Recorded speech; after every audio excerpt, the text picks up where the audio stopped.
चल हो जा शुरू।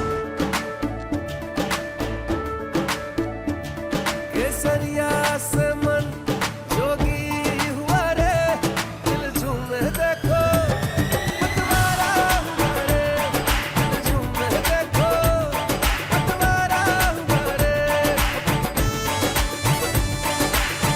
हर पल मनाओ केसरी त्योहार। विमल, बोलो जुबान केसरी। हमारी सरकार 2014 में आई, मोदी जी देश के प्रधानमंत्री बने और मुझे ये रोड ट्रांसपोर्ट का डिपार्टमेंट मुझे संभालने का मौका मिला। और जब मैंने देखा तो बिहार और उत्तर प्रदेश की हालत बहुत ही खराब थी। गांव में जाने के लिए रोड नहीं थे, ट्रैफिक जाम होता था। यहां तो गंगा ने पूरे बिहार को डिवाइड कर दिया है, काफी दूरी से जाना पड़ता था। और तब हमारे सरकार ने ये निर्णय किया कि हम बिहार को और उत्तर प्रदेश को, ये जो पिछड़े हुए राज्य की बात हो रही है, उन राज्यों को हम विकास की ओर लेके जाएंगे। और मुझे आज इस बात की खुशी है कि कांग्रेस ने और लालू जी ने जो 60 साल में नहीं किया, वो 10 साल में कमाल हमने बिहार में करके दिखाया। आज करीब 80,000 करोड़ के ग्रीन एक्सप्रेस हाईवे बन रहे हैं।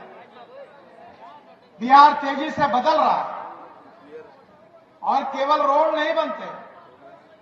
आप याद रखिए, आपकी गरीबी, आपकी भूखमरी, आपकी बेरोजगारी अगर दूर करनी है तो सबसे पहले आपको क्या चाहिए? आपको अच्छे रोड चाहिए, पानी चाहिए, बिजली चाहिए और टेलीकम्युनिकेशन के साधन चाहिए।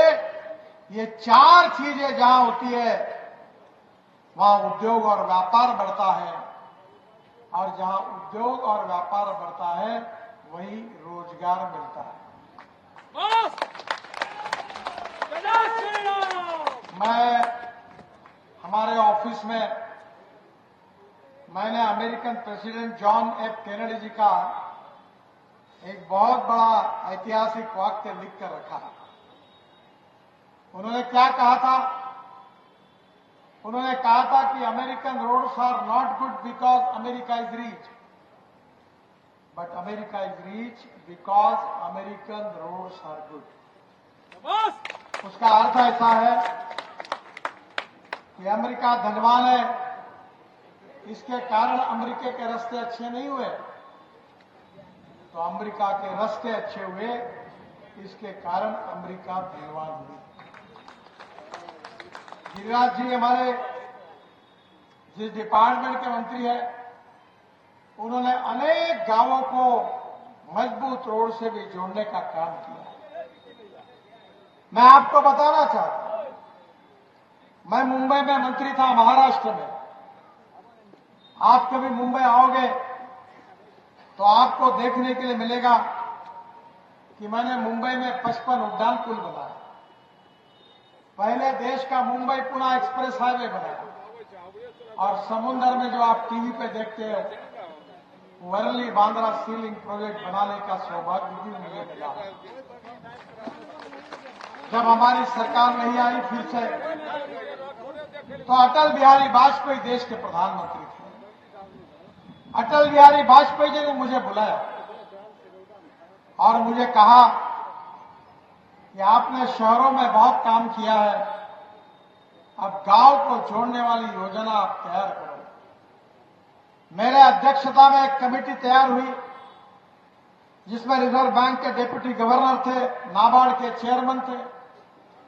3-4 महीने हमने मेहनत की और बाद में एक रिपोर्ट तैयार करके मैंने अटल बिहारी वाजपेयी जी को सौंपा, और 15 दिन के बाद लाल किले पर डॉक्टर अब्दुल कलाम साहब ने उस योजना की घोषणा की जिसका नाम प्रधानमंत्री ग्राम सड़क योजना है। और मैं आपको बताना चाहता हूं कि हिंदुस्तान में 6.5 लाख गांव है। इन 6.5 लाख गांवों में से 4.5 लाख गांवों को मजबूत रोड से जोड़ने का काम इस देश के इतिहास में किसी ने किया होगा तो अटल बिहारी वाजपेयी जी ने किया। और वही विरासत को लेकर आदरणीय गिरिराज जी मेरे बड़े प्रिय मित्र हैं। वो बड़े इनोवेटिव है। अलग अलग कल्पनाओं का उपयोग अपने डिपार्टमेंट में उन्होंने लगातार करके दिखाया। प्रधानमंत्री सड़क योजना में उन्होंने देश के लाखों गांव, गरीब मजदूर, किसान का कल्याण करने वाली इस योजना को बड़े यशस्वी रूप से उसका संचालन किया। जिंदाबाद जिंदाबाद। और मुझे विश्वास है ये देश बदल रहा है। मैं किसान हूं और मैं जिस क्षेत्र से आता हूं वहां कम से कम 10,000 किसानों ने आत्महत्या की थी। मैं 3 चीनी मिलें चलाता हूं और पहली बार 2004 में गिरिराज जी को पता है कि हमारे देश में किसानों को उनके उपज का सही दाम नहीं मिल रहा था। कपास सस्ता था, कपड़े महंगे थे, गेहूं सस्ता था, ब्रेड बिस्किट महंगे थे, संतरा सस्ता था, जूस महंगा था। किसानों के उपज को कोई कीमत नहीं थी। और उस समय अटल बिहारी वाजपेयी जी ने मुझे पेट्रोलियम मंत्री राम नाईक जी के साथ में ब्राजील भेजा और मैं ब्राजील गया था। और ब्राजील से आकर 2004 में मैंने ऐलान किया था कि इस देश का किसान अब केवल गेहूं, चावल, मक्का नहीं बनाएगा। इस देश का जवान, इस देश का किसान अब देश के लिए पेट्रोल डीजल का पर्याय देने वाला इथेनॉल बनाएगा। आपको खुशी होगी कि किसान केवल अन्नदाता नहीं है। हमारी सरकार की सोच को समझो और समझकर बात करो। हमने तय किया कि हमको गांव, गरीब मजदूर, किसान का कल्याण करना है। गांवों को सुखी, समृद्ध और संपन्न बनाना है।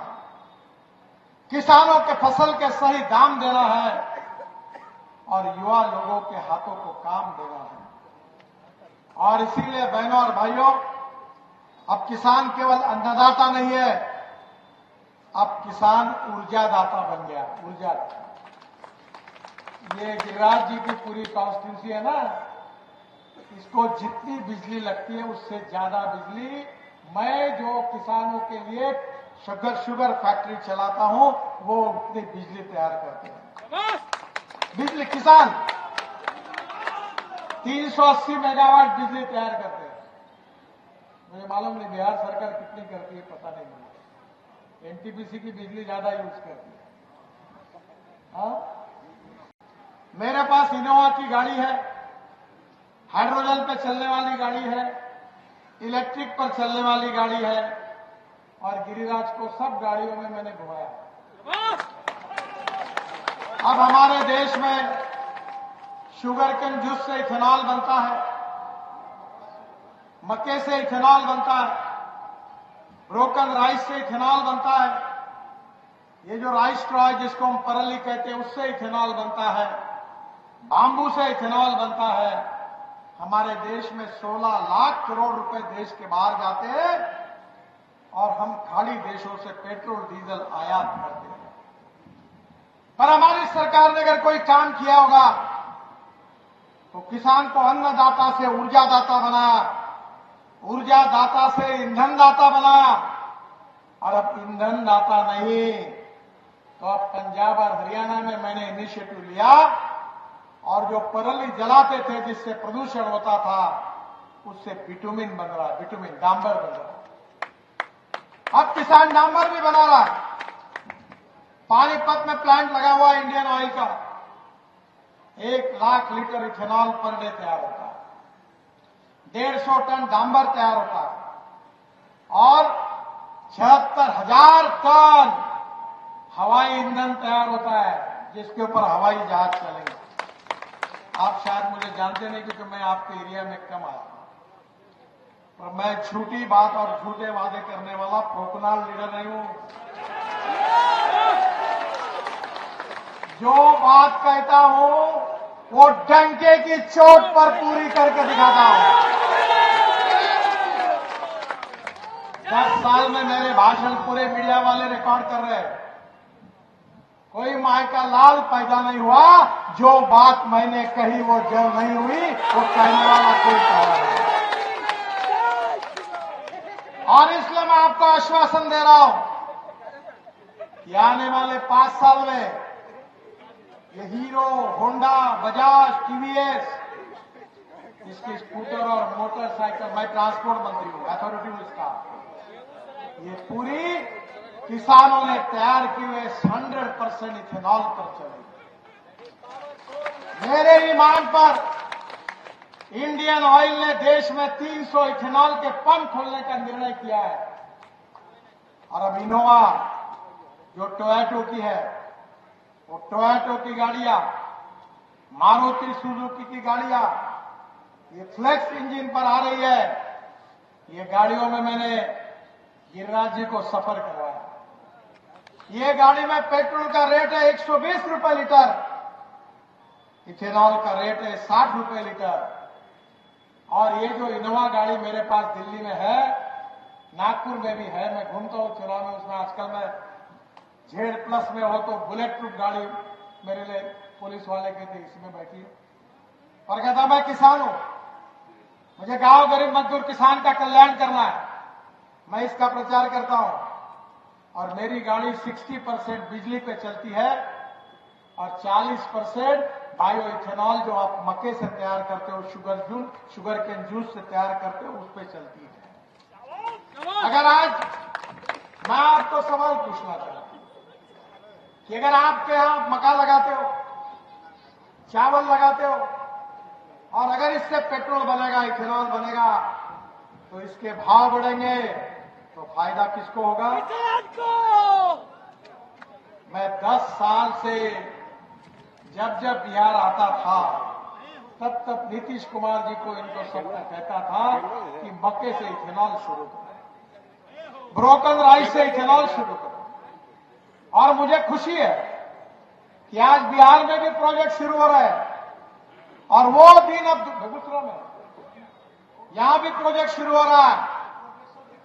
और मैं आपको बताता हूं कि स्पाइस जेट का विमान देहरादून से दिल्ली किसानों ने तैयार किए हुए इथेनॉल से bio aviation fuel, sustainable aviation fuel, जिसका मतलब है हवाई ईंधन, वो किसानों ने तैयार किया। उसके ऊपर स्पाइस जेट का विमान देहरादून से दिल्ली तक यशस्वी रूप से आया, मैंने उसका स्वागत किया। अब टाटा का एयर एशिया का विमान भी, वो भी चला, और अब बेगूसराय में इथेनॉल तैयार हो रहा। अब आगे इसमें से हवाई जहाज भी चलेंगे, कार भी चलेगी, स्कूटर भी चलेगी, मोटरसाइकिल भी चलेगी, प्रदूषण भी कम होगा, आयात भी कम होगी, और किसानों को फसल के सही दाम मिलेंगे, और गांव के जवान लोगों के हाथों को काम मिलेगा। मक्के का देखो, मक्के की कीमत बढ़ गई। अगर मक्का खरीदने वाली इथेनॉल की फैक्ट्री नहीं होती तो क्या होता? ये क्यों नहीं किया कांग्रेस वालों ने?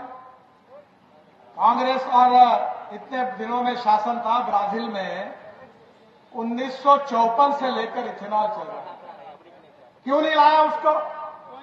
इंपोर्ट करते रहे गैस को, पेट्रोल को, डीजल को। महंगा पेट्रोल डीजल आप खरीदते, मिट्टी का तेल खरीदते, ये मिट्टी के तेल की जरूरत ही क्या है?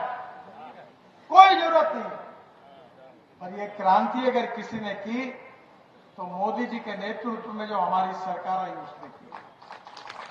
अब केवल इसके ऊपर हम रुके नहीं है, अब इसके लिए गिरिराज जी को पता है कि पानी से हाइड्रोजन निकालकर अब हमने गाड़ियां लाई है। मेरे पास हाइड्रोजन पे चलने वाली गाड़ी है, उसका नाम है मिराई। मिराई जापानी वर्ड है। मिराई का अर्थ होता है भविष्य।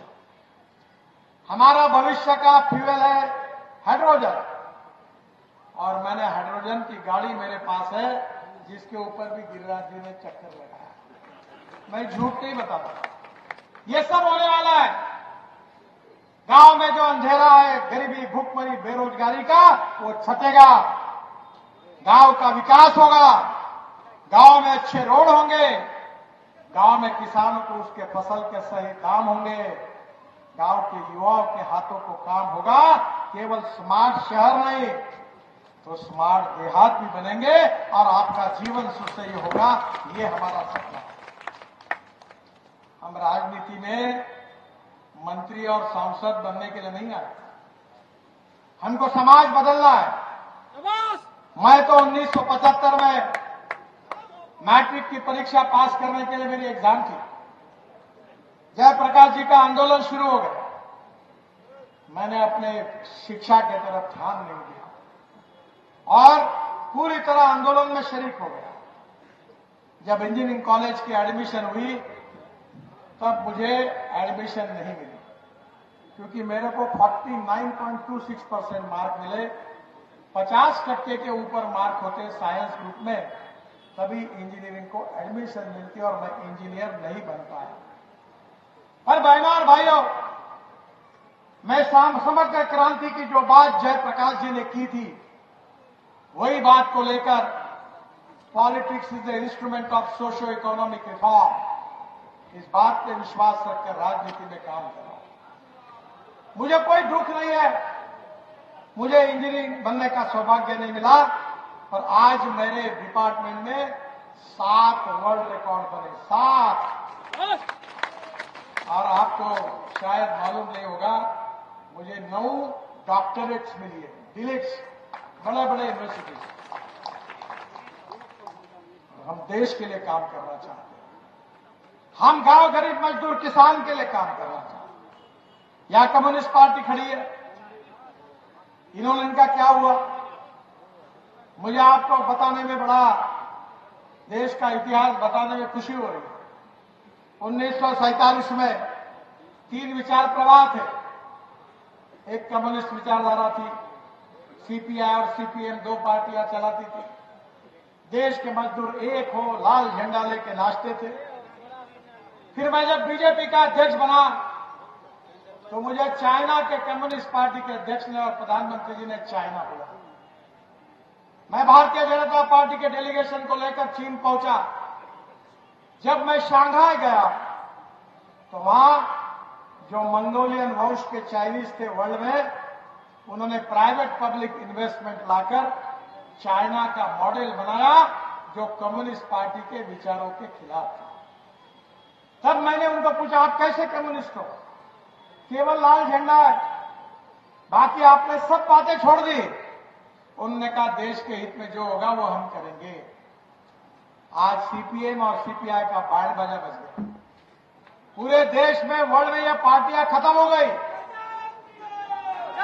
आपको आश्चर्य होगा, आपको मौका मिलेगा तो हंगेरी नाम का देश है, उसमें जाइए।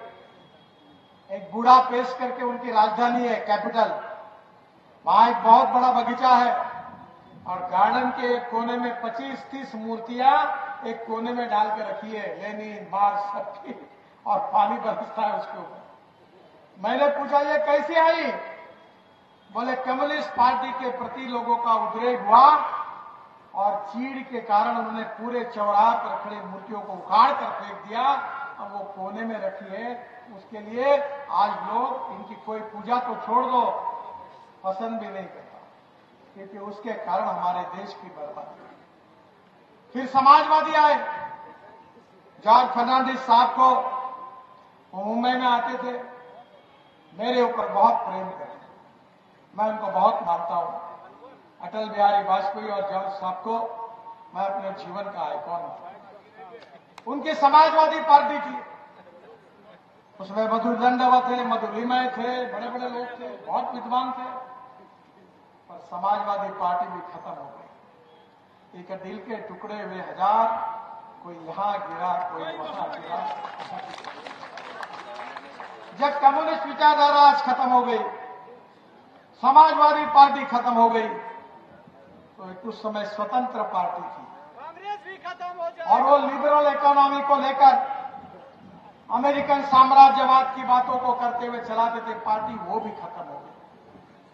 और बहनों और भाइयों, हमने पंडित दीनदयाल उपाध्याय जी से प्रेरणा लेकर अंत्योदय की बात को सामाजिक आर्थिक चिंतन को अपना उद्देश्य मानकर हमने तय किया कि समाज का जो आखिरी व्यक्ति है, जो दलित है, पीड़ित है, शोषित है, जिसके पास रहने के लिए मकान नहीं है, जिसके पास खाने के लिए रोटी नहीं है, रहने के लिए घर नहीं है, उस व्यक्ति को हम भगवान मानेंगे, उसकी निरंतर सेवा करते रहेंगे और जिस दिन उसको रोटी, कपड़ा और मकान मिलेगा उसी दिन अपना कार्य पूरा होगा।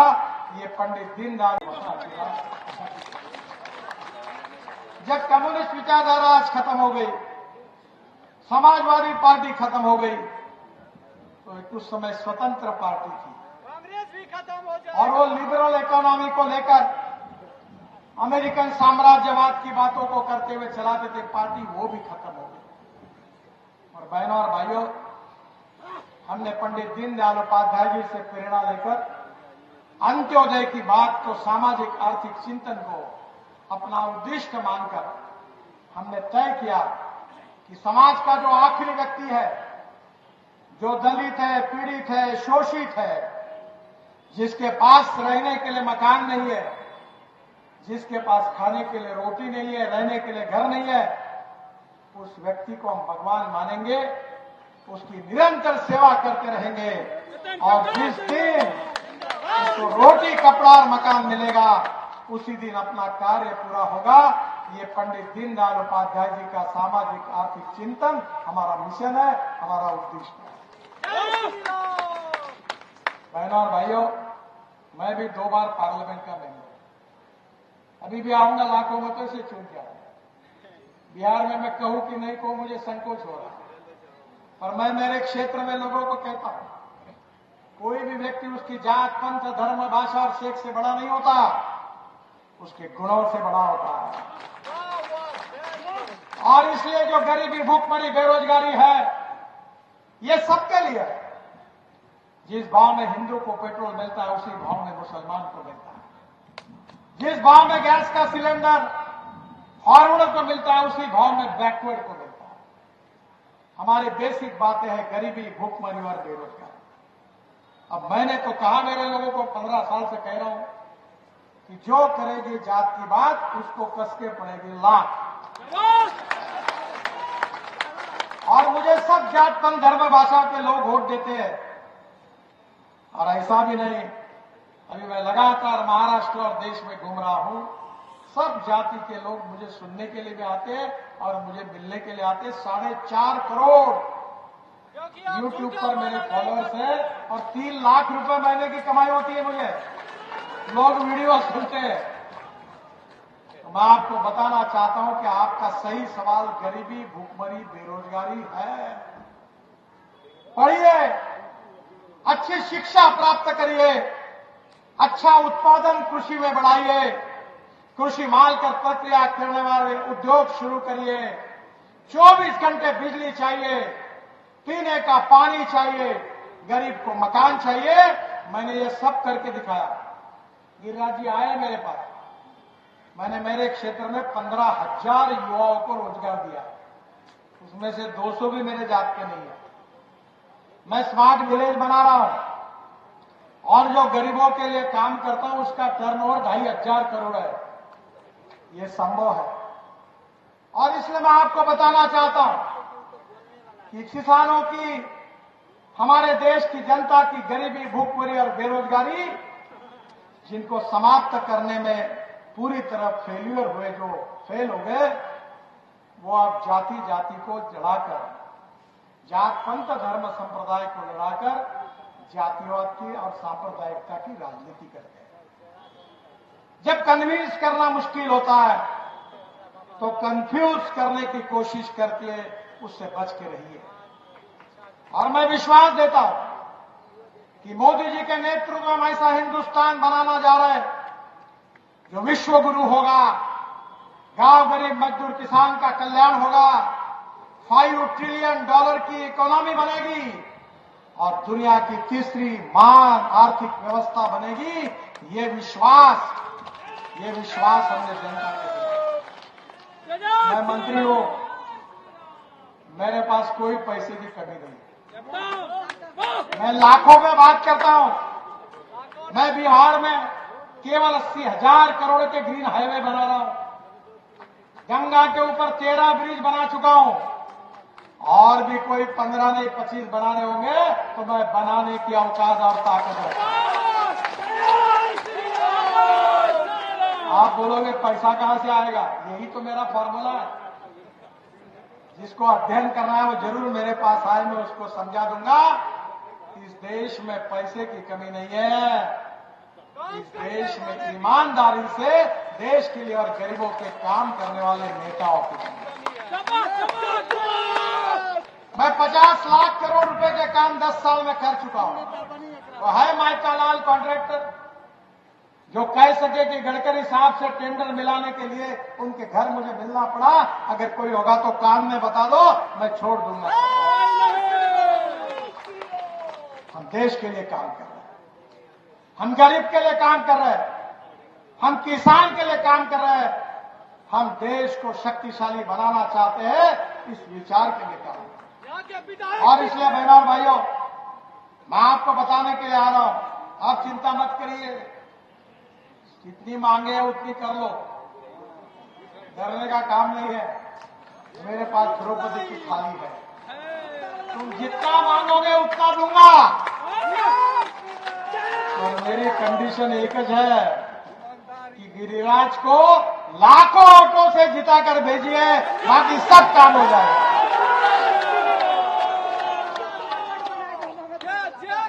गिरिराज जी ने मेरे पास मांग की थी, बेगूसराय के मटिहानी शाम्हो को जोड़ने के लिए 4,400 करोड़ की लागत से 28 किलोमीटर 6 लेन परियोजना, गंगा नदी पर 6 लेन ब्रिज का निर्माण कराया जा रहा है। निश्चित रूप से होगा। ये लैंड एक्विजिशन अगर पूरा होगा तो चुनाव समाप्त होने के बाद 1 महीने के अंदर कार्य का शुभारंभ होगा। ये मैं आपको बताऊंगा। गिरिराज जी ने अपने जूते बहुत घसीटे हैं इसके लिए। मेरा डिपार्टमेंट ये 4,400 करोड़ की लागत के ब्रिज को देखकर मुझे बोल रहा था, साहब गंगा पर इतने ब्रिज बनाए, इसकी जरूरत ही क्या है? बोला जरूरत केवल इस बात के लिए है कि गिरिराज जी ने मांग की है, इसलिए जरूरी है और ये करना है। तो ये ब्रिज तो हो जाएगा और ये ब्रिज बनने के बाद बिहार में से उड़ीसा, झारखंड, पश्चिम बंगाल दूरी 75 किलोमीटर कम हो जाएगी। फिर एक एलिवेटेड रोड का निर्माण जिसकी मांग गिरिराज जी ने की थी, कापसिया चौक से बेगूसराय जेल क्षेत्र तक 256 करोड़ की लागत से 4 किलोमीटर 4 लेन एलिवेटेड रोड निर्माण कराया जा रहा है। और यहां मैं आपको बताना चाहता हूं कि NH 31 में जो बीएड है उसमें भी एलिवेटेड रोड बनेगा और जिसको बदलने के कारण मैं 200 करोड़ ज्यादा खर्चा करूंगा, वो भी मैंने मंजूर करके रखा है। Begusarai railway overbridge Barauni junction में 35 करोड़ की लागत से आरओबी का भी निर्माण, जिसमें थर्मल प्लांट और फर्टिलाइजर प्लांट के कनेक्टिविटी में सुधार हो जाएगा।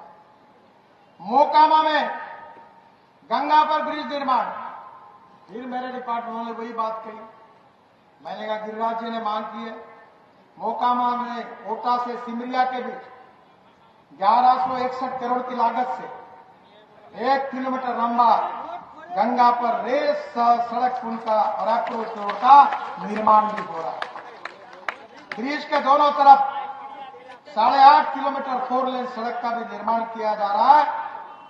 और इस ब्रिज बनने से सिमरिया, बेगूसराय, इसमें कनेक्टिविटी में काफी सुधार हो जाएगा। मुंगेर में गंगा नदी पर रेल रोड ब्रिज का निर्माण, हमारे गंगा पर बने rail road bridge Shri Krishna Setu के साथ 14.5 किलोमीटर के अप्रोच रोड का निर्माण होने से खड़गिया बेगूसराय आज जाने आने की बहुत सुविधा होगी। उत्तर बिहार से मुंगेर आने जाने वालों को 70 किलोमीटर के चक्कर काटकर मोकामा से राजेंद्र पुल तक, ये जो 75 किलोमीटर दूर भागलपुर के विक्रमशील पुल का विकल्प भी चुनना पड़ता था, अब पुल बनने से आवागमन आसान हो जाएगा। मुंगेर खगड़िया के बीच 100 किलोमीटर की दूरी कम होगी, 3 घंटे का समय बचकर वह मुंगेर बेगूसराय 20 किलोमीटर की दूरी और कम हो जाएगी। मेरे पास बोलने के लिए बहुत है, पर आज दिल्ली में मेरे और 2 सभाओं में मुझे जाना है। मैं जब गंगा का मंत्री था तो मैंने जलमार्ग बनाया, और जलमार्ग तो बना, और उसके साथ बेगूसराय में और मुंगेर में मैंने ईटीपी दिया, उसके लिए 500 करोड़ रुपए दिए। दोनों शहर के अंदर के ड्रेनेज लाइन को मेरे डिपार्टमेंट से मैंने उस समय पैसा दिया, और ये भी काम उस समय किया। रक्सौल से हल्दिया तक 35,000 करोड़ की लागत से 700 किलोमीटर ग्रीन फील्ड, यानी एकदम खेत से नया रोड बन रहा है। बिहार में 18,000 करोड़ की लागत से 370 किलोमीटर का काम है, जो बिहार से रक्सौल, पूर्व चंपारण, शिवहर, मुजफ्फरपुर, वैशाली, समस्तीपुर, बेगूसराय, पटना, लखीसराय को होकर जाएगा। ये भी रोड बन रहा है, और ग्रीन एक्सप्रेस हाईवे बन रहे हैं। और ये सब बनने और बन रहे हैं, इसका श्रेय मुझे नहीं है, इसका श्रेय गिरिराज जी को भी नहीं है, इसका श्रेय नरेंद्र भाई को भी नहीं है। इसका श्रेय अगर से किसी को है तो मेरे सामने बैठी हुई बेगूसराय की जनता को है। अगर आप गिरिराज्यों को चुनकर नहीं देते, मोदी जी देश के प्रधानमंत्री नहीं बनते, तो मैं रोड का मंत्री कहां से बनता? और अगर मैं नहीं बनता तो ये काम कैसे होता?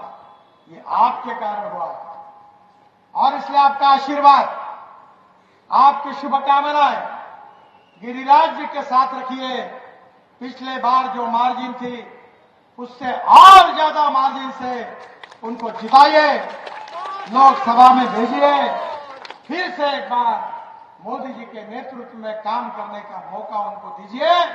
वो केवल बेगूसराय की नहीं, तो बिहार की तस्वीर बदलने का काम करेंगे, और उनके साथ डबल इंजन होगा। एक तरफ तो नीतीश कुमार जी की सरकार का इंजन है, दूसरी तरफ मोदी जी के सरकार का इंजन है, और तीसरी तरफ हमारे डिपार्टमेंट की इलेक्ट्रिक लाइन है। और इसीलिए मैं आपसे अनुरोध करता हूं कि बहुत ही ईमानदार, लोगों के लिए समर्पित भाव से काम करने वाला, इनोवेटिव दृष्टिकोण रखने वाला, नए नए प्रयोगशीलता का उपयोग करने वाला बहुत दमदार ऐसा नेता, छल कपट कारस्तान करने वाला नहीं है, दिल की बात साफ रखने वाला एक जिंदा दिल इंसान गिरिराज के रूप में आपने देखा। जात, पंथ, धर्म, भाषा कुछ न देखते हुए आपके भविष्य को बदलने के लिए, आपके तकदीर को बदलने के लिए गिरिराज जी को लाखों मतों से चुनाव जिताइए, यही आपसे अनुरोध करता हूं। बहुत बहुत धन्यवाद। मेरे साथ जोर से कहिए, भारत माता की, भारत माता की, भारत माता की जय। नमस्कार।